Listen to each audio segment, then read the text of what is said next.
What's something that people glamorize but it's actually just extremely toxic? LJ 6877 said, I worked for a manager once who, while bragging about his dedication to the company, proudly declared that he hadn't spent Thanksgiving with his family in 11 years. Sorry, dude. That's not something to be proud of. Clownfish Soup said, companies don't care. One of my biggest regrets was saying no. I have to work when my two buddies took a week and drove across the US to California. They didn't stop talking about the trip for years, and all I could add was, well, I managed to get my work done. I can't even remember what I was working on. Then when it was time to lay off people, hey, thanks. Bye. Thanks for staying to do work while your friends went on an awesome road trip. Enjoy unemployment. Edit. And yet here I am, 2 a.m., after squeezing in a bit more coding for work. Ergash54 said, I feel like the second you say I haven't spent a Thanksgiving with my family in 11 years, something in your brain should go, what am I doing with my life? This kind of stuff is why the US needs better worker protections laws. It's way too easy currently for an employer to encourage, reinforce, unhealthy working habits. Just look at Crunch for an example. Meanwhile, in my country, France, I am being hounded by my managers because I only took 10 days of paid leave, and that's not enough. And when I tell them I just spent a month and a half in sick leave, they tell me that sick leave isn't vacations. They care about your well-being because they know people work a lot better when they are rested. This kind of stuff should be a standard. Glowing Member said, there was a trend some years ago, maybe it's still happening, where girls would set up a hidden camera and then tell their boyfriends they were pregnant, just to see the reaction. The only good one of these was when a dude immediately started crying and accusing her of cheating on him because he was sterile and could never have children. Watching her frantically trying to backpedal was a thing of beauty. He knew she was pranking him and decided to get his own back. Kudos to this guy for thinking on his feet. Lurk Post said, be yourself, you're perfect just the way you are, and never let anyone change you. Or double-edged swords that enable horrible people to justify continuing to be horrible or continue destructive behaviors that harm themselves or the people around them. Sometimes people need to change. Loxigus Snake said, it's also a cheap way out of growing yourself. I like be the person you want to be much more than be yourself. It recognizes that yeah, we each have our own shortcomings, and we shouldn't just accept every single bad trait, but at the same time, we can also accept ourselves knowing that we're taking steps towards improvement. Especially when it comes to dating, you often get the advice that hey, just be yourself and talk to him. That isn't really helpful if someone's self is an awkward, nervous wreck.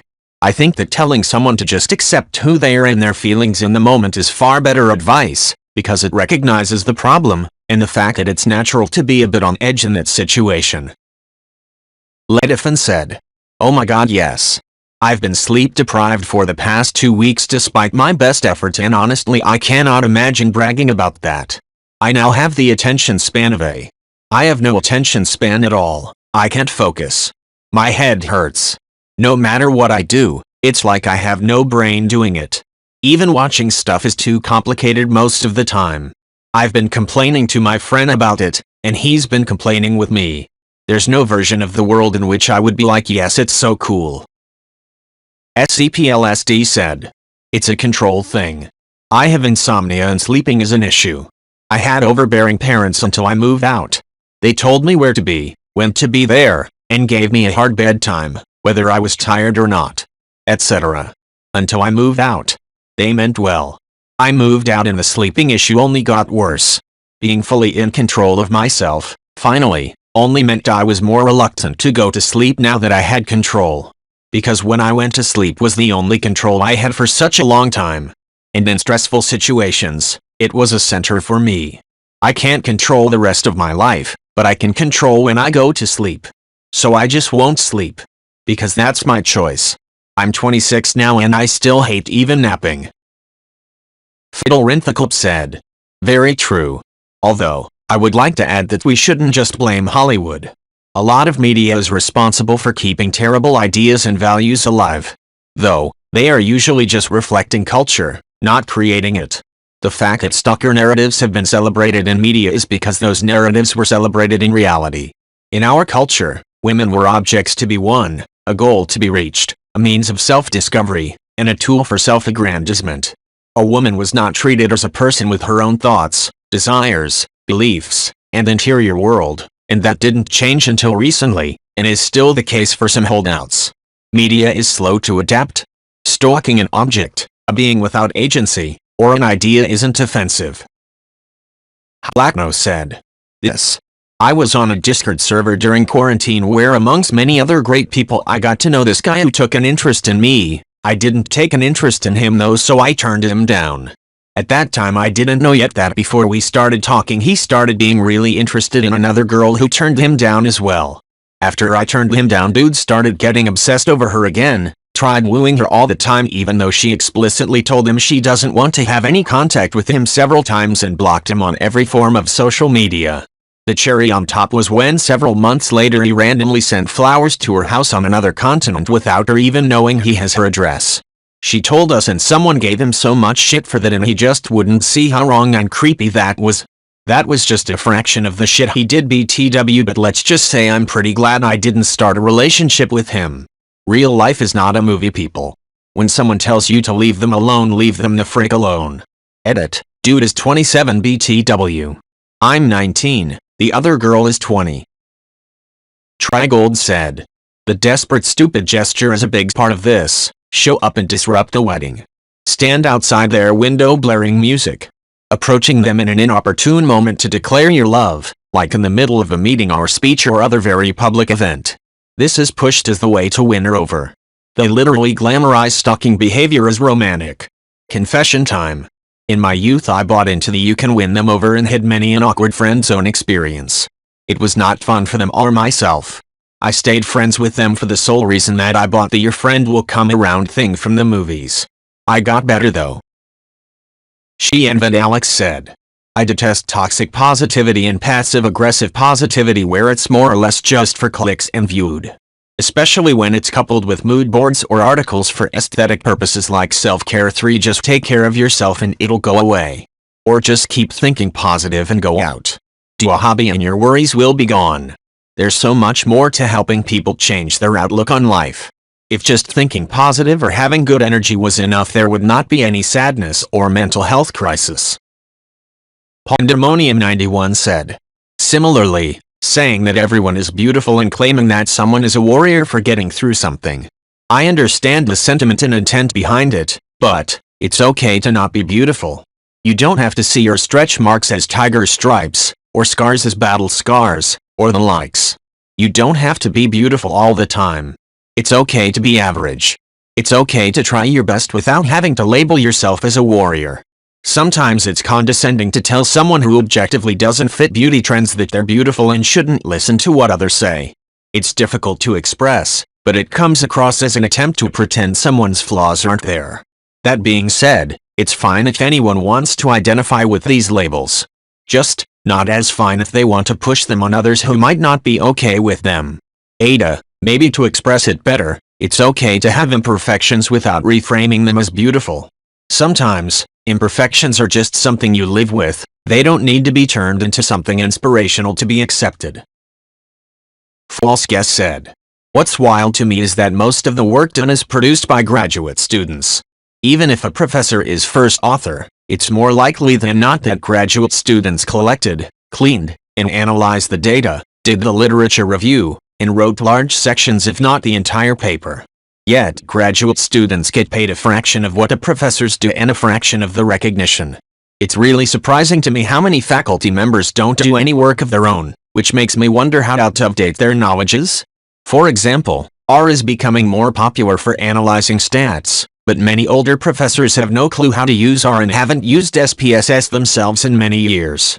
If you don't know how to analyze your own data, how can you be sure that what the grad students are doing is appropriate? It's also frustrating when you work with someone who isn't a data person and you have to explain to them what basic statistics are. Not everyone in social science deals in quantitative data and that's fine, but I feel like if you're the PI on a grant writing a quantitative paper, you shouldn't be relying on a grad student to explain regression to you. Grad students are constantly told that they need to take initiative and teach themselves, so I feel like that should be quintuply true for professors. Emeraldrina said. Definitely, and the entire sector is exploitative. The people who do the actual work and research get very little out of their labor. It's the publishing companies and universities making bank on their efforts. Efforts which almost universally have to go beyond the hours paid for by wages salary in order to keep up. In addition, measures of success in academia, publications, citations, for example, are also all very heavily influenced by long-standing gender and racial biases. Despite these gaps being repeatedly demonstrated empirically, academia does absolutely nothing to fix the problems. And on top of that you have individual issues of sexual harassment, racism, and sexism that universities by and large do nothing about. Stuger and Blotz said. I also wonder what the children of these mothers will turn out. I'm not talking about how it will affect their behavior and attitude toward alcohol but how it will affect their self-esteem. Many of these mothers I've noticed also have a habit of constantly rubbishing their kids or their role as a parent online. I don't think there's anything wrong with a parent venting or having an off day, but with these parents it's constant. It seems a near constant barrage of complaining about having to be around their children, about having to care for their children, about wanting their children to go away, about their children being annoying, boring, etc. In many cases, the children are too young to pick up their mother's body language or read their mother's status tweet, but one day they will be, and it'll happen sooner than many of these mothers think. Those tweet statuses are forever, and it's a matter of if not when the child sees them. How is it going to affect them in the short and long run? Many of them will say, or have, that it's not real, it's only a joke, but we have to see this from the point of view of the child. Children don't have the social intelligence, especially younger ones, knowledge of context, and things like sarcasm to understand that and not allow it to damage their self-esteem. Philofoshian said. There's a cute trend on social media of women telling their boyfriends they're going to meet a guy for dinner or to hang out, sometimes just a generic guy's name, sometimes the boyfriend's friend or something. And it's supposed to be cute how protective their boyfriends get, but it's so bizarre to me. They're getting mad or making threats or insisting they're come along out of anger. Like, is your trust in your relationship so low and your expectation of your girlfriend so low that you think she can't be with another man for a moment without cheating on you? Especially when it's the guy's friend. Like, it's one thing when it's a generic name to say like, who is that? But the weirdly overly defensive aggression seems so unhealthy. Quarantine Titans said. Online witch hunts, crusades, etc. Basically, anytime a band of online social media avatars gang up on a single person and, I'm just going to call it what it is, harass them. I know, it's not harassment because they're public figures or whatever. Because they deserve it. Because they, themselves, are somehow supporting harassment. However you want to justify your own harassment, fine, just don't deny what you're actually doing and call it anything different. I know firsthand that feeling. I know how easy it is to deny being the bully, because I was in the ethical ideology. I used to be a part of them. Long ago, back when Deviantart was an active social platform, before MySpace had prominence. We'd find some guy who expressed a bad take, something we would construe as racist, or just a really stupid attempt at sounding smart. We'd fire up the chat room, go digging through their post history, get really proud when we find a piece of gold from 5 years ago, which was pretty much the lifetime of social media at the time I did this, and then present our evidence in public posts. We'd encourage people to like and share the posts to give them more visibility, but include the passive-aggressive "don't any of you go sending them hate DMs" disclaimer, which we fully knew just encouraged more hate at them. But hey, plausible deniability, we told them not to do that, wink wink. Quarantine Titans said. It would look like they were discovered by multiple different people out of their own accord. But no, it was coordinated. We would comment on each other's posts, pretending to be wayward passers-by, saying this is awful, thank you for bringing this to light. Deviantart admins weren't dumb. They checked our posting histories, immediately noticed there was obvious collusion between our dumb asses, issued week-long bans to every one of us for harassment, and dismissed all our report tickets to the policy violations admins. Thinking back to the comments I reported, the crimes I thought I witnessed, I remember thinking I was doing good. I remember believing I was making Deviantart a better place. But I look back from the vantage point of a matured mind, having spent decades dealing with real people in the real world, witnessing with my own eyes the faces of real racists, real idiots, real hate. And I not only see my previously flawed worldview, I see my previously flawed worldview proliferated. Back then, there was more oversight, more nuance, more care in checking the validity of enraged internet mobs. Nowadays though, it's impossible to check every single one. I see red flags all over the place, controversies manufactured in ways I used to when I was a teenager, but they go unchecked with unwavering credibility. They don't annoy policy admins, they cut right into people's personal lives, getting them doxxed, threatened, and hurt. Quarantine Titans said, "People are complicated, and translating thoughts into text even more so. People will make bad takes, they'll say dumb things, they'll unintentionally spout out some rather egregious nonsense without a shred of hate intended. People will inevitably grow like I have, learn some patience, charity, and nuance. They'll learn how extremely toxic it is to always assume the worst about others, and make every possible transgression some populist fight against the enemy. Everyone grows out of that phase. But nowadays, the glamourization of it will definitely postpone such maturation.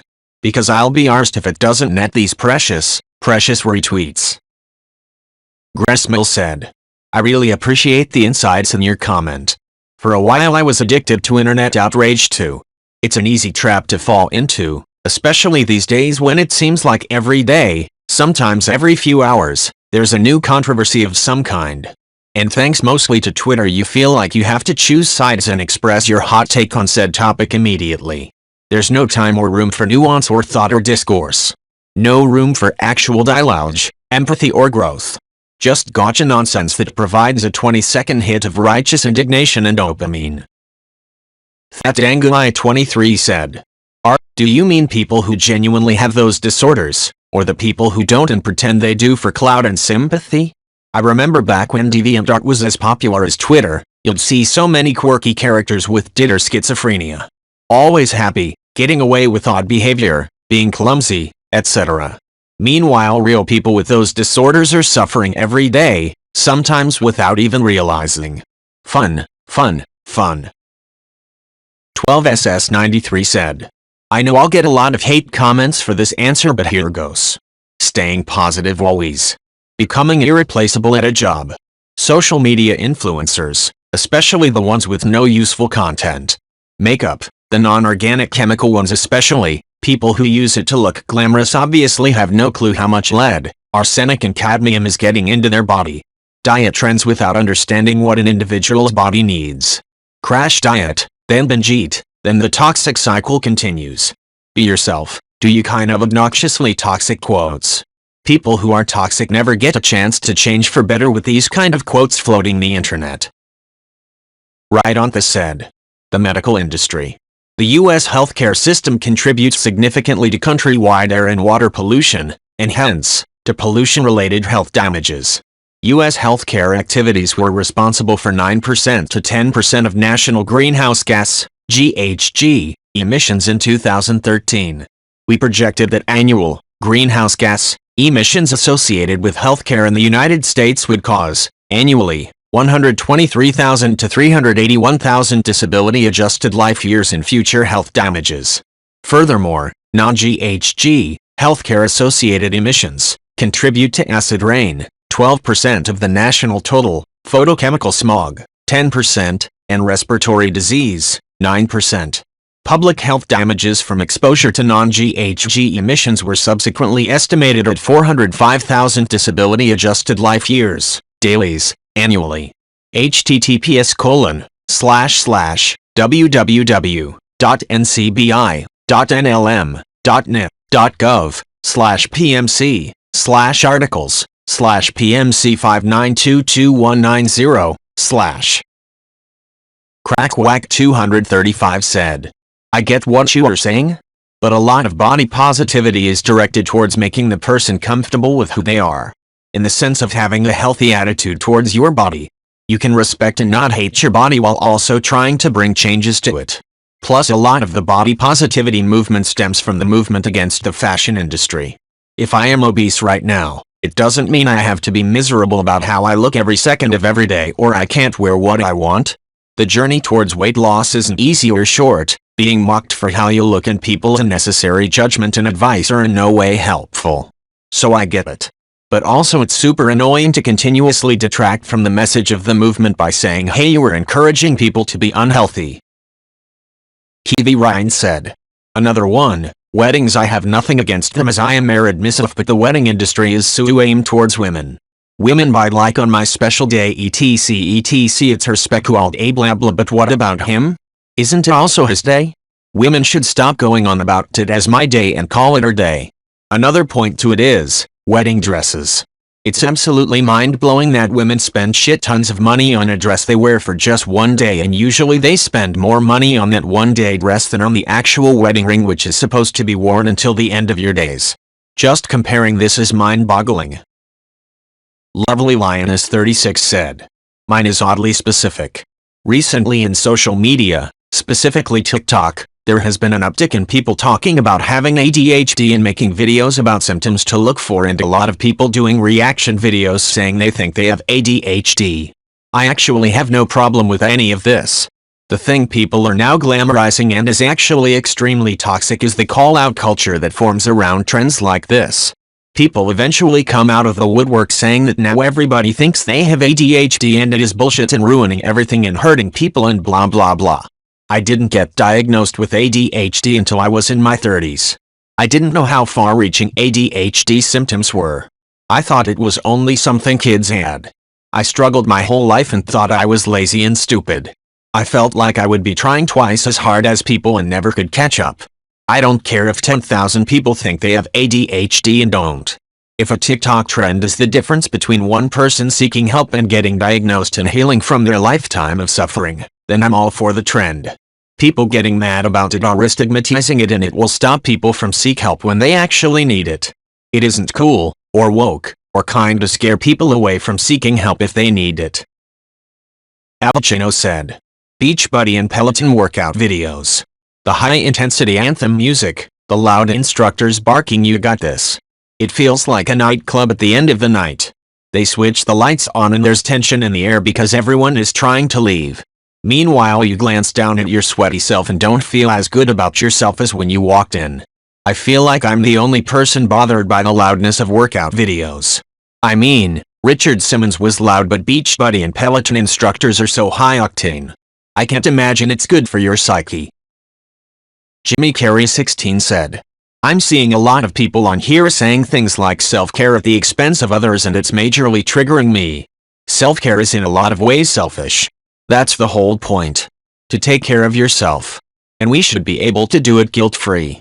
Also, a lot of people suffer from anxiety and/or depression or some other mental health diagnosis and have a hard time doing things like following through with plans or going to work some days. It doesn't mean we're lazy or don't care about anyone else. The people who don't understand this are the selfish ones. Respectfully.